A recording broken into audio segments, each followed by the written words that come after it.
What's up? My name's Tom, and I'm here today to do a review of this album.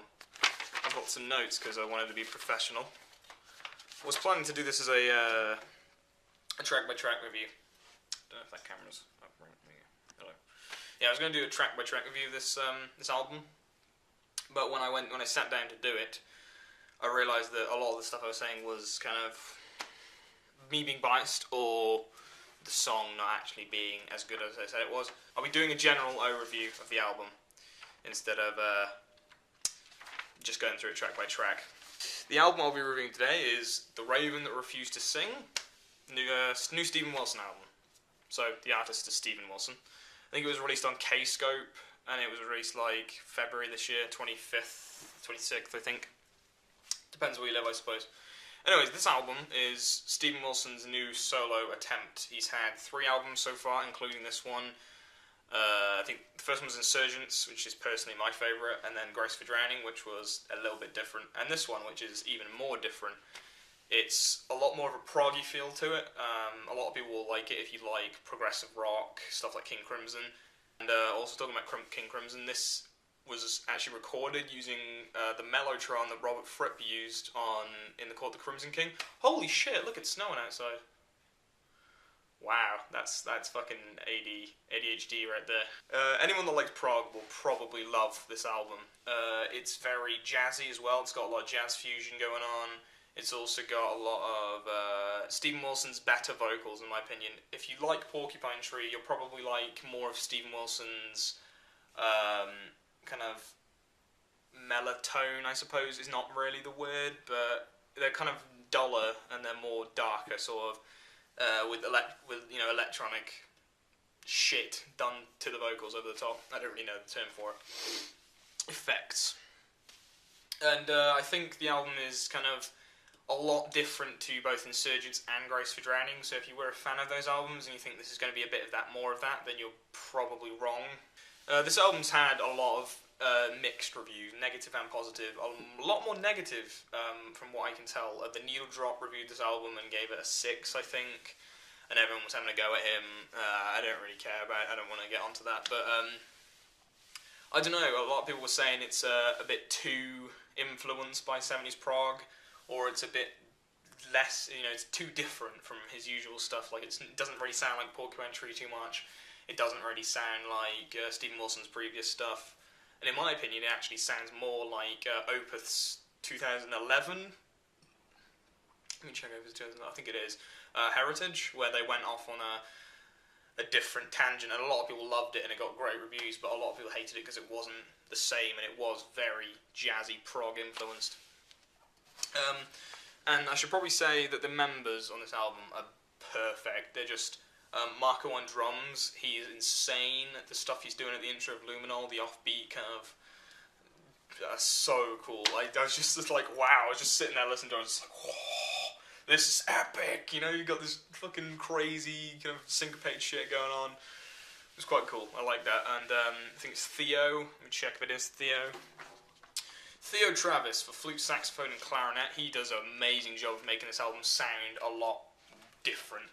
I think it would have been a lot less of a jazzy kind of 70s-esque Jethro Tull sort of. He adds that kind of Jethro Tull addition to the whole aspect of the new album. Everyone's adding in a new thing. The guitar tone is so incredible. My friend went to go see them and he came back and told me how it was just like this soaring kind of awesome guitar tone. Apparently it's really nice live as well. So yeah, I love the guitars in this album. The solos are awesome. As I said, the tone is great. There's so much cool shit going on between the instruments, and I think that's why I like this album so much. It's less of the fact that it's Steven Wilson's genius, again, like everyone said for the last album. Like, people listened to Insurgents and they thought, oh, Steven Wilson's really done it again. This time, it feels as if as a band, these guys have done a lot more than they could have if it was just Steven Wilson's genius mind and, a few extra people. I think they all bring something to the table. I don't think it's all just Steven Wilson on this one. Yeah, so, I was going to go through the tracks and now I'm probably not going to. I would just start talking about Luminol, but I don't know. Drive Home's great.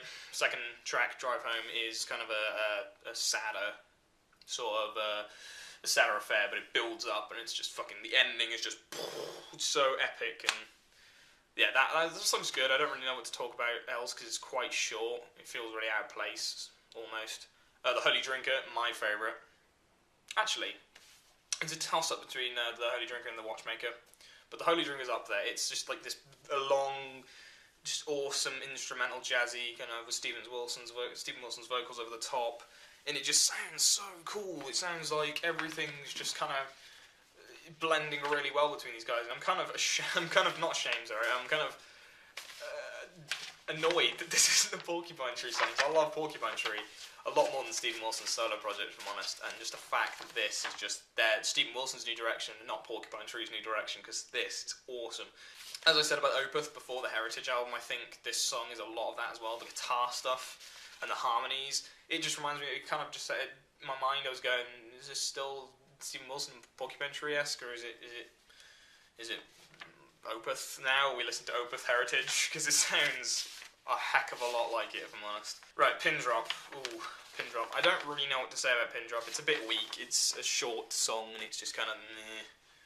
I think the reason I kind of can let it off as being kind of alright is because it kind of fits the gap between the Watchmaker and the Holy Drinker, so I don't think the transition between the Holy Drinker and the Watchmaker would have been very good without the Pin Drop in there. So yeah, I think it's alright. It's okay. Watchmaker, bloody hell, it's a good song. Not because of its like instrumental aspects, I suppose. It's got a lot of things going for it, but it's kind of meh. But the reason it's my favourite is the lyrics are so good. And I think the Holy Drinker is good as well. The vocals on Holy Drinker are just like the right pitch, I guess. No, but yeah, I guess maybe pitch. I don't know. I don't really know my music words. I took GCSE music, and that's it. I don't fucking know. Yeah, so Stephen Wilson's vocals are in like the right spot for me. They're really just spot on.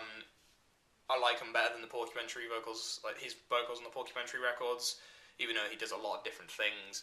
And the No Man stuff and the Blackfield stuff. This is quite cool. It's just like the kind of, he's not giving it at all. He's just kind of just on a kind of a flat sort of. It sounds quite flat, but the reason I like it is because it sounds flat.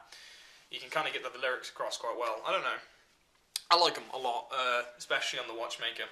Yeah, I don't know what it is with the Watchmaker, but it's just kind of, it's a very emotional song. It's sad, it's kind of epic at the same time, which kind of is my same reason for loving the title track on this album.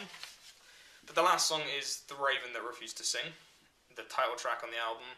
It is awesome. It's epic in every way. It's got strings in the background. It's sad, but also quite happy at the same time during, like, near the end. The ending is amazing. I don't really know what else to say. Ooh. I don't know, the drumming is pretty intense. It's not too technical, but you can really, it just adds on something special to the song. And the guitar is all 60s, kind of 60s, 70s kind of vibe to it. It's very kind of warm, I suppose, is how I would say that. I can see why the album's called The Raven That Refused to Sing and Other Stories, as I said, about, you know, it being more of a collection of songs rather than a full album. The title track actually has a very, very sad story to it. You can look it up if you want. I think it's something about an old man who's on his deathbed, and he's thinking about all the stuff he's lost, including his younger sister that he lost when he was a kid, and he just like reminiscing all these sad times, and it kind of brings out this whole album as a whole. If you hate kind of the almost depressing kind of sad emotions in your songs, stay away from this album with a fucking 10-foot pole, because it is everything like that. It's got the Watchmaker, which is lyrics about like losing a loved one. This one's about, you know, also losing a loved one, and that it really rings through in this album, especially this considering with Grace for Drowning had very good lyrical content. Stephen Wilson's really good at it, and he always will be good at it. I think he's proven on both the Porcupine Tree records, the Blackfield records, the No Man records, the whatever the fuck project he was in. That was Storm Corrosion, yeah, and this so. The songs kind of build up, then they let you down, then they build you up, and then you let you down, like on the songs like Pin Drop and Drive Home. Luminol, and it kind of goes in like a bell curve kind of emotional chart of happy and sad, and oh, this is jazzy, and oh, this is depressing as fuck, and then all of a sudden, the last song is just like, the ending is just So good. Anyways, yeah, overall, the album's great. If you're a Porcupine Tree fan or a 70s rock fan at all, you'll love this album for sure. Show them to like one of your friends who doesn't really like that sort of thing, and I think they'll kind of hook onto it and just find something to hold on to with this album, because it has something for everyone. I feel it's got like sad songs with really good lyrics. It's got jazzy kind of technical bits, which will appeal to any prog rock fan. But then there's also the kind of the stuff that will probably appeal to anyone, like the addition of strings in the last song, and I just feel like it has kind of a gateway feel to it for anyone that doesn't really like Steven Wilson. You can kind of jump into this album and then kind of get a feel for what the whole picture is kind of like. So from first to the last song, I think this album's great. My rating would definitely be 7 Creepy Moons and a Robert Fripp Mellotron out of 10. So that's 8 out of 10. And bad points, don't want to be biased. It's more just nitpicking. It's very much nitpicking. Some of the songs are kind of just shit, I guess. The Pin Drop doesn't really do anything for me. Drive Home is quite cool. The guitar solo and the ending and stuff are cool, but it's a bit short. Doesn't really feel like it kind of fits very well with all the other songs on the album. But most of the songs are good, so I can give it quite a good rating, I feel. And hopefully, Steven Wilson's still got it in him for a few more Porcupine Tree albums, or even a new Blackfield album. If you're a fan of Porcupine Tree, No Man, Blackfield, you probably already know these if you're big with Steven Wilson, but if you're a fan of progressive rock in general, if you're a fan of kind of jazz fusion, if you're a fan of dark songs with really meaningful lyrics, here's your album. It's good. It's really worth listening from start to finish. It feels complete, sort of, but it almost doesn't feel complete. You probably don't even... You're gone. You're already gone by now, probably, but it feels as if the album is a very complete album. Like, I can listen to it from start to finish and have no problems, but if I kind of think about the songs, they don't seem to fit together as much as they should. So anyways, hope you enjoyed this, me talking. It's fucking nerve-wracking doing this. But yeah, see you next time. Anyway.